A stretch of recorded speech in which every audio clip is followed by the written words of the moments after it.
Salam damai sejahtera bagi Bapak, Ibu, dan Saudara dimanapun berada. Kita bersyukur atas segala anugerah, pertolongan, dan penyertaannya di dalam hidup kita. Pada hari ini kembali kita belajar dari Katekismus Heidelberg. Sebelum kita belajar, mengerti, dan memahami, mari terlebih dahulu kita berdoa memohon hikmat bijaksana dari Allah Bapa kita.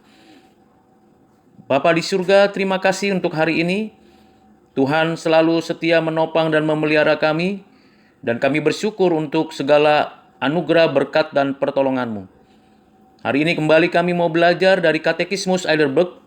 Kiranya Engkau memberikan hikmat dengan kuasa Roh-Mu, agar apa yang kami tahu, kami dengar, kami dapat mengerti dengan baik, dan kami dapat menerapkannya di dalam kehidupan kami sehari-hari.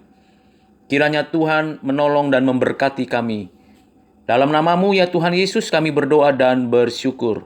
Amin. Bapak, Ibu, Saudara yang kekasih di dalam Kristus, sebelum kita melanjutkan pengajaran dari Katekismus Heidelberg pertanyaan ke-31, mari terlebih dahulu kita bersama memuji Tuhan dari NKB 116 ayat yang pertama saja.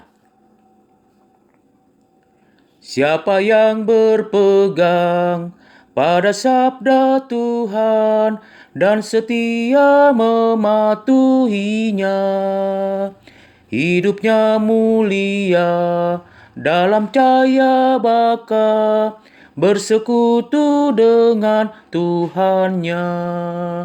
Percayalah dan pegang sabdanya, hidupmu dalam Yesus sungguh bahagia.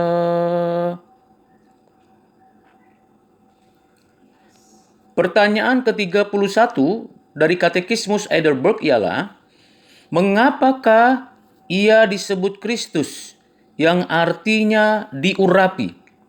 Jawabannya, karena ia, Yesus Kristus, ditetapkan oleh Allah Bapa dan diurapi oleh Roh Kudus untuk menjadi nabi dan guru utama kita, yang telah secara penuh menyatakan kepada kita keputusan kehendak dan kehendak Allah yang tersembunyi mengenai penebusan kita, dan satu-satunya imam besar kita, yang dengan satu persembahan korban dari tubuhnya telah menebus kita, dan yang melakukan syafaat yang terus-menerus bagi kita kepada Bapa, dan Raja kita yang kekal, yang memerintah kita dengan firman dan Roh-Nya, dan membela dan memelihara kita di dalam keselamatan yang telah didapatkan untuk kita.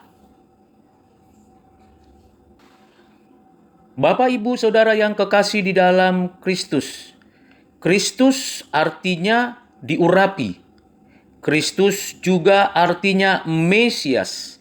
Mesias yang dari Allah.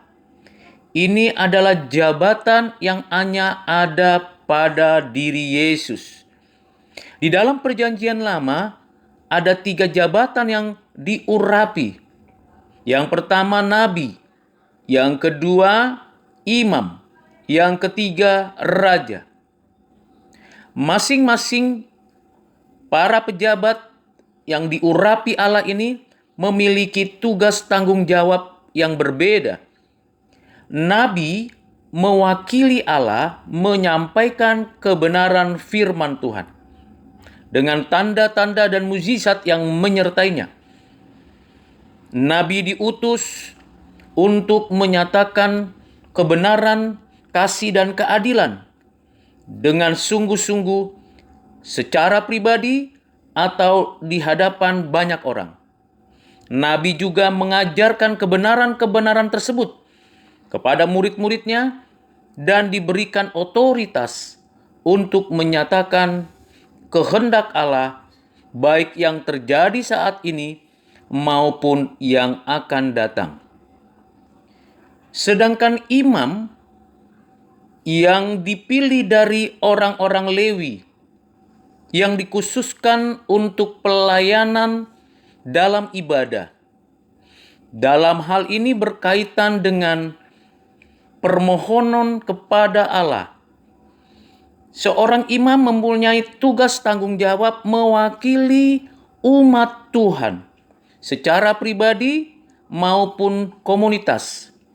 Ia datang kepada Allah membawa korban-korban persembahan, permohonan permintaan ampun, dan pernyataan kasih Tuhan dan belas kasihan Tuhan yang dinyatakannya kepada Allah yang hidup dan yang menghidupkan, yang mengampuni dan yang memberikan pengampunan. Sedangkan jabatan raja yang dipilih dan diurapi oleh Allah, khususnya dari keturunan Yehuda, dari keturunan Daud, yang secara khusus diberikan tugas tanggung jawab menjadi wakil pemerintahan kerajaan Allah, yang menegakkan keadilan bagi seluruh rakyat dan yang menuntun, mengarahkan, dan meningkatkan hidup sejahtera bagi setiap orang, setiap rakyat yang ada dimanapun. Dengan demikian, tiap-tiap jabatan yang diurapi Tuhan itu memiliki tugas tanggung jawab yang mulia, yang sungguh-sungguh diperlukan dan dibutuhkan oleh manusia. Bapak, Ibu, dan Saudara yang kekasih di dalam nama Tuhan Yesus Kristus, kita tahu bahwa di dalam Injil Matius pasal 16 ayat 16 dan 17 dengan jelas dinyatakan di sana bahwa Yesus adalah Mesias dari Allah, Anak Allah yang hidup. Sejak usia 30, genap waktunya, ia menyatakan kemesiasannya, di mana sebelumnya ia telah mempersiapkan untuk melakukan pelayanan kemesiasannya seperti yang telah ditetapkan oleh Allah dan di dalam pengutusan misinya di bumi ini. Yesus adalah nabi di atas segala nabi, imam besar agung yang kekal dan satu-satunya, dan juga raja di atas segala raja. Yesus sebagai nabi, ia menyampaikan seluruh pengajaran yang ada di dalam Alkitab. Bukan hanya menyampaikan dengan berbagai ilustrasi, perumpamaan, contoh, dan berbagai hal yang berkaitan dengan kebenaran, menyampaikan pengertian-pengertian yang utuh dan mendalam, serta juga menyatakan tanda-tanda kenabiannya dengan berbagai mukjizat yang dinyatakan di hadapan umum, yang dinyatakan kepada orang-orang yang mengikutinya. Ini menunjukkan bahwa kenabiannya benar-benar berasal dari Allah yang hidup, Allah yang sejati. Selain itu, Yesus juga memanggil murid-muridnya dan mendidik, membimbing, menuntun, mengarahkan setiap muridnya untuk mendengarkan kebenaran, melakukan kebenaran, dan membagikan firman kebenaran itu kepada banyak orang. Dengan demikian, kenabiannya adalah kenabian yang final. Artinya tidak lagi ada nabi setelah Yesus menyatakan kemesiasannya. Hanya ada satu kali dan selama-lamanya. Di dalam kondisi seperti itu kita perlu memahami untuk mendengar suara kenabian dari Yesus Kristus saja. Sebab di luar Yesus tidak ada lagi nabi yang diutus oleh Allah yang benar, yang sejati. Kedua, Yesus yang adalah anak Allah yang tunggal, yang inkarnasi, menjadi manusia, memiliki tubuh, dalam keadaannya sebagai manusia, ia mempersembahkan tubuhnya menjadi persembahan yang hidup, yang kudus, yang berkenan kepada Allah, untuk menjadi korban yang mengganti umat pilihannya, agar beroleh pengampunan karena korban penebusannya. Yesus sendiri mempersembahkannya dan menyatakan, "Kuserahkan nyawaku kepadamu, ya Bapa." Dalam keadaannya sebagai manusia, yang suci, yang kudus, menanggung segala dosa manusia, khususnya umat Tuhan, untuk menerima pengampunan dari Bapa dan mengalami kelepasan dan pembebasan dari hukuman karena dosa. Sebagai imam, ia sudah melakukannya. Dan tidak ada imam seperti Yesus. Yang lain mengorbankan binatang, hewan, dan korban-korban yang lain. Kita tahu di dalam perjanjian lama, para imam itu menunggu ada anggota jemaat atau orang Israel yang mau datang kepada Tuhan, lalu mempersembahkan kambing atau domba atau binatang apa yang perlu, lalu disembeli dan dibawa kepada Tuhan untuk menjadi sarana permohonan pengampunan, permohonan ucapan syukur. Tetapi kita tahu bahwa Yesus tidak menggunakan hewan korban untuk pengampunan umat, pengampunan orang-orang percaya. Namun dirinya sendirilah yang menjadi korban persembahan. Sehingga dengan demikian tidak ada seperti Yesus dan keimamannya final.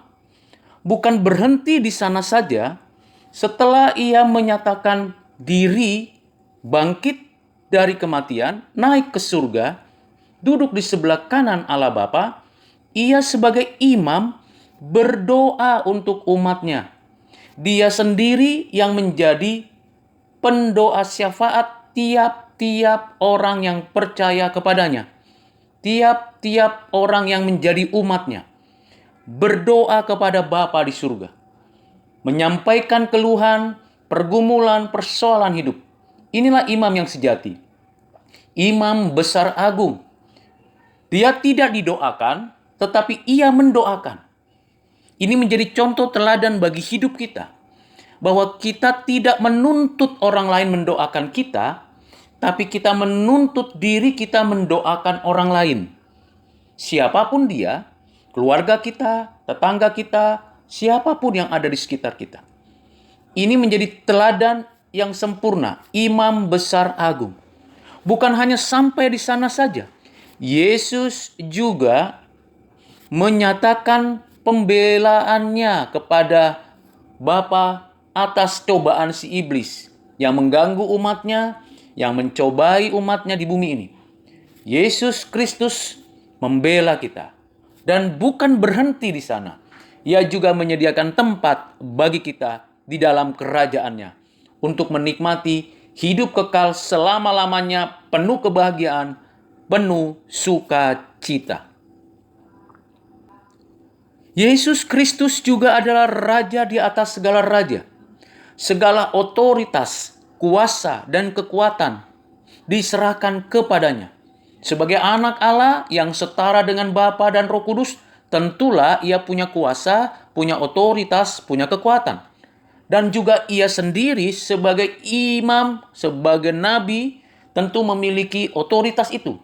Namun sebagai Raja semesta alam, Raja yang beranugerah, Raja yang menegakkan pemerintahan Allah di atas bumi ini, Raja atas umatnya, atas gerejanya, ia sungguh-sungguh memberikan kuasa, otoritas, kekuatan kepada tiap orang yang bersandar kepadanya untuk menikmati hidup yang bebas dari belenggu dosa, yang bebas dari hukuman kekal. Karena kepadanya dinyatakan kuasa di langit dan di bumi. Dan kepadanya juga diberikan hak untuk menghakimi orang yang hidup dan yang mati. Sungguh jelas dan tegas bahwa setiap lutut akan bertelut, setiap mulut akan mengaku bahwa Yesus Kristus adalah Raja di atas segala raja dan Tuhan di atas segala yang dipertuan. Karena itu Bapak Ibu Saudara, kalau kita adalah umat Tuhan yang sungguh-sungguh bergantung dan bersandar kepadanya, maka ketahuilah bahwa kita ini memiliki raja di hati kita, di hidup kita, dalam seluruh aktivitas kita. Raja yang berdaulat mutlak. Dan kalau kita membaca di dalam Keluaran pasal 29 ayat 1 sampai 9, 1 Samuel 13 ayat 1 sampai 14, dan Roma 12 ayat 1 sampai 8, maka kita akan menyadari kemesiasan Yesus yang hanya ada pada dirinya. Tidak ada Mesias yang lain. Tidak ada yang dapat menggantikannya. Dan tidak mungkin ada di antara manusia yang disebut Mesias kecuali Yesus. Apa implikasinya dan penerapannya bagi kita? Pertama, kita sungguh bersyukur kepada Allah yang hidup dan yang menghidupkan kita. Bahwa kita diperkenan Mesias yang dari Allah ini menyatakan kemesiasannya atas diri kita. Karena tidak semua orang mendapatkan perkenannya untuk mengetahui, mengerti, dan memiliki relasi pribadi dengan Sang Mesias ini. Yang kedua, karena kita tahu Yesus adalah nabi di atas segala nabi, imam besar agung, dan raja di atas segala raja, maka kita tidak perlu dan tidak lagi memerlukan nabi apapun sepanjang hidup kita, kecuali yang dinyatakan di dalam Alkitab. Kita tidak memerlukan lagi imam, karena imam besar agung kita yang kekal, yang selama-lamanya, yang abadi, yang setia menjaga memelihara umatnya, ada pada diri Yesus. Dan karena kita bersyukur, Dia adalah Raja Gereja, Raja yang memerintah kita, Raja yang beranugerah sehingga kita hidup damai sejahtera. Karena itu kita betul-betul berkomitmen mengikuti teladan Yesus. Yang ketiga, mari kita bersama-sama memproklamasikan dan melakukan apa yang sudah diperbuat oleh Tuhan dalam hidup kita. Dengan kita menyatakannya dalam kesehari-harian kita. Menaati firman Tuhan yang diajarkannya, menyerahkan seluruh hidup kita kepada Dia, Sang Imam Agung, dan betul-betul tunduk menaklukkan diri di hadapan Raja yang diurapi. Kiranya dengan pemahaman dan pengertian kita demikian, pengajaran ini memberikan kepada kita keteguhan iman, bahwa siapa yang percaya bahwa Yesus Kristus adalah Mesias, Anak Allah yang hidup, memberikan jaminan hari ini, hari esok, dan hari yang akan datang untuk selama-lamanya. Kiranya pengajaran hari ini menjadi berkat rohani, pengertian yang mendalam, dan menolong kita merefleksikan hidup kita seperti yang dikehendaki oleh Allah di dalam dan melalui Yesus Kristus, Tuhan, Juru Selamat, dan Penebus kita satu-satunya.